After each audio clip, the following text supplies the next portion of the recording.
தொல்காப்பியம் சங்ககாலம் சொல்லுவாங்க. சங்ககாலம்னா வந்து அதாவது கிமு 300ஆம் நூற்றாண்டு சொல்லுவாங்க. அந்த காலகட்டத்தில சங்ககாலம்ன்றாங்க. தொல்காப்பியம், புறநானூறு, அகநானூறு சொல்லிட்டு பல பாடல்கள் வந்தது.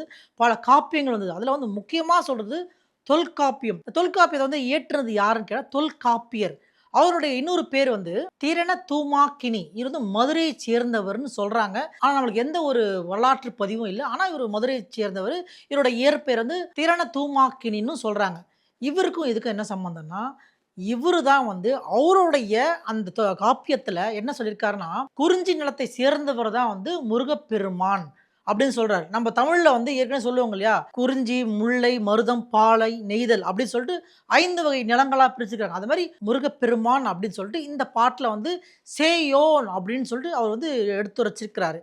இத வச்சு நம்ம வந்து தொல்காப்பியத்திலே இவரு இடம் பெற்றிருக்காருப்பா. அப்போ இவரு வந்து பழமையான கடவுள்ன்னு சொல்றோம். இங்க ப்ரூஃப் இருக்குத்தாலயோ, ப்ரூஃப் இல்லாதாலயோ வந்து முருகப்பெருமான் வந்து தமிழ் கடவுளோ, இல்ல வந்து பழமையான கடவுளோ நம்ம வந்து மறுக்கிறது கிடையாது.